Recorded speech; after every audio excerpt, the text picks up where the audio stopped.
پێنگاوە یەکەمین ji kampanya Hêzên Sûriya Demokratîk ya Kurdisî hêmeha dehan de dest pê kiribû bi dawî hat. û dencamê de bajarokê Holê û gundên derdora wê bi temamî hatine kontrolkirin ji rêxistina Daişê. Bo wê Hêzên Sûriya Demokratîk Kongrekê Çapemeniyê li dar xistin li bajarokê Holê. Gotin azkirin weke bargeheke mezin ji rêxistina Daişê re di navbera Reqqayê û Şengalê de. ضمن قوات سوريا الديمقراطية. اف کامپینا یکمین بوج هیزن سوریا دموکراتیک ره و به هفکاری که مزن دنابره هیزن شروان ده اپراسیونن ما انجام گرتن لدما پشگیری که مزن جالی بالافرن هیزن ناف دولتی المركزة التي قام بها طيران التحالف. Di encama vê pêngavê de bajarokê Holê û gundewarên wê bi temamî hatibûne kontrolkirin. û hejmareke mezin ji çek û cebilxaneyên çekdarên Daişê ketibûn destê Hêzên Sûriya Demokratîk de. û diyar bû ku balafirên hêzên koalisyona nêvdewletî roleke mezin lîstibûn di van operasyonan de.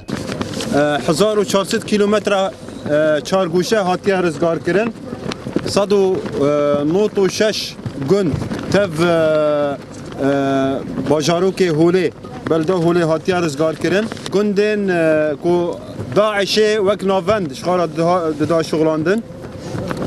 Muhcera Xatuniyê صوامع الهول مزرعة الهول حقل تشرين مخيم اللاجئين 493 çatên Daişê hatine kuştin divê operasyona me de 112 termên çetan di destê hêzê me de ye.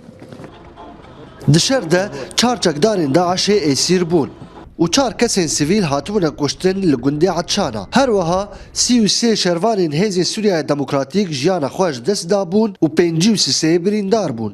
û li gorî Hêzên Sûriya Demokratîk ew ê berdewam bin di operasyonan de ta paqijkirina hemû gundewarên Başûrê Hesekê. Derê xeta petrolê xeta gundê Şellala erev noxta herî dawî li vê derê piştî wê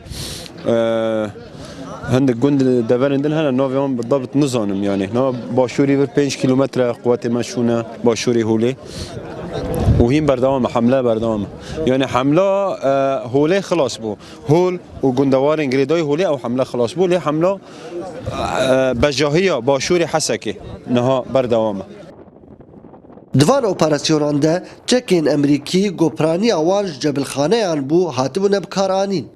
û Hêzên Sûriya Demokratîk hêviya piştevaniyeke berfirehtir dikin ji hêzên koalisyona nêvdewletî.